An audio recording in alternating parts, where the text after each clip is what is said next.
Pourquoi je voyage seule? Parce que je suis quand même une personne assez introvertie. Du coup, le fait de voyager seule, ça me permet de sortir de ma zone de confort. Je suis obligée de parler avec les gens en fait, j'ai pas le choix. J'avais un peu de stress, un peu d'angoisse, mais je vous conseille vraiment de le faire. J'ai toujours voulu voyager durant mes études, que ça soit de par un semestre à l'étranger ou un stage. C'était un but ultime. Malheureusement, ça n'a pas été le cas. J'ai vécu avec cette frustration de ne pas avoir eu d'expérience académique à l'étranger. Grâce à mes stages et alternances, j'ai pu m'offrir mes premiers voyages en solo. Mais plus la fin de mes études avançait, plus le sentiment de vivre à long terme à l'étranger grandissait en moi. Après avoir fait des recherches acharnées pendant des heures et des heures, demandé... Non, j'ai juste cherché sur Google et j'ai vu 2 options qui s'offraient à moi. Un, le VIE, aka Volontariat International en entreprise, et option 2, le PVT, permis, vacances, travail. Mais lequel choisir? Pour être honnête avec vous, j'ai postulé aux 2, mais à un moment donné, j'ai dû faire un choix et me focus sur l'un des 2. J'ai fait un petit tableau comparatif que je vais vous montrer tout de suite. Vous pouvez appuyer sur pause pour bien regarder parce que j'ai pas tout détaillé. J'ai pesé le pour et le contre des 2 et à la fin, je suis arrivée à la conclusion que le VIE correspondait le plus à ce que je recherchais. Maintenant que je sais que je veux faire le VIE, je dois commencer à postuler. Je me connecte alors sur Business France, je postule aux offres sur internet, parfois on me répond pas. Mais quand on me répond, c'est pour me dire non. Malgré la qualité de votre candidature, nous avons trouvé un meilleur profil. Mon épargne s'épuise peu à peu et je commence à réfléchir à un deuxième plan. Le second plan, il est très simple.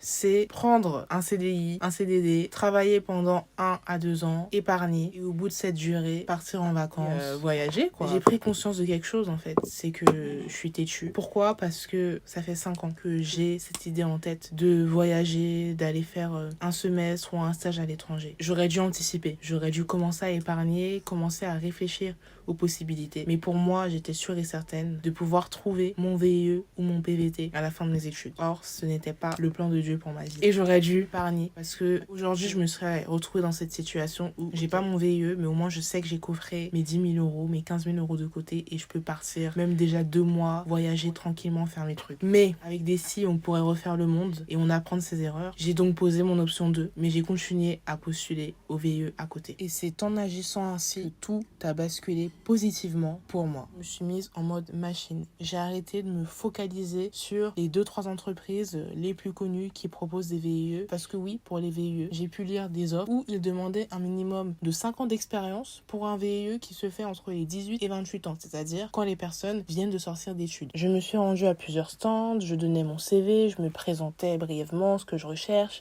Plusieurs fois, on me renvoyait vers le site carrière de l'entreprise. Mais c'est pas grave, je persévérais. Et je suis tombée par hasard sur le stand d'une entreprise qui est pourtant très connue, mais il n'y avait pas forcément grand monde. J'échange avec le RH qui me dit, bah voilà, nous on propose des VIE, n'hésitez pas. Je dis, ok, je n'ai rien à perdre, tout à gagner. Donc, on planifie l'entretien. L'enchaînement se fait comme suit. En janvier, j'ai le premier entretien RH qui dure à peu près 30 minutes avec les questions basiques comme présentez-vous, parlez-nous un peu de l'entreprise, pourquoi chez nous. Ensuite, je passe 3 mois de vide absolu. Mais à côté, j'ai toujours mon second plan et je commence à postuler pour un CDD ou un CDI. Au bout de 2 mois, j'envoie un mail au RH pour le relancer tout simplement. Il me répond qu'il m'a pas oublié, qu'il garde toujours ma candidature en tête. Mais pour moi, je connais le monde du travail et tant qu'il n'y a pas quelque chose de concret, j'y crois pas. Mi-avril, je reçois un mail du RH qui veut refaire un entretien avec moi. L'entretien était similaire à celui qu'on avait passé en janvier. La semaine d'après, j'ai l'entretien avec le manager de France. La semaine d'après, j'ai l'entretien avec le manager de Belgique. Et la semaine d'après, mon VIE a été validé. Ce que je retiens de ces 5 ans de recherche, d'expérience à l'étranger, c'est qu'il faut épargner. C'est étonnant, mais c'est la première chose, c'est que quand on a envie de s'expatrier, quand on a envie d'aller à l'étranger, il faut avoir de l'argent. Et pour tout projet, il faut avoir assez d'argent de côté. Donc, il faut déjà penser à épargne de sécurité. Le deuxième point, ça serait d'être ouvert aux opportunités, avoir un plan, mais se dire si ça marche pas, qu'est-ce que je fais? Là, je parle pas d'un point de vue financier, c'est plus d'un point de vue choix, carrière professionnelle. Se dire que peut-être dans 2 ans, j'aurais fini mes études, peut-être dans 3 ans, j'aurais fini mes études. Mais quelles sont mes options? qu'est-ce que je peux faire après, qu'est-ce que j'aimerais faire après. Et j'ai mis un autre point, c'était être audacieux, savoir prendre des risques. Ok, il y a un site web, Business France, on peut postuler en ligne, mais il faut aussi se rendre sur place, aller à des forums, réseauter. Le contact humain, c'est vraiment ce qui est le plus important. Pour moi, c'est ce qui a fait la balance. Patience. On est dans un contexte professionnel où on se fait beaucoup ghoster, que ça soit quand on cherche des stages, quand on cherche des alternances. Mais il faut se dire que les entreprises aussi, elles ont des deadlines. Je n'excuse absolument pas le fait de ghoster, mais parfois quand vous n'avez pas de réponse pendant un certain temps, c'est parce que ils ont aussi d'autres choses à faire en parallèle. Garder la foi, comme le titre de la vidéo. Et c'est vraiment ça qui m'a permis de tenir, qui m'a permis de continuer à postuler, continuer à me rendre sur place à des conférences, alors que j'avais mon compte en banque était vraiment, il restait un chiffre. Donc ça sera pas facile, ça sera une nouvelle aventure que je vous partagerai. Il y aura beaucoup de questionnements, je pense. Si vous avez des questions, j'essaierai d'y répondre. Donc je vous dis à plus tard et je l'espère, à bientôt.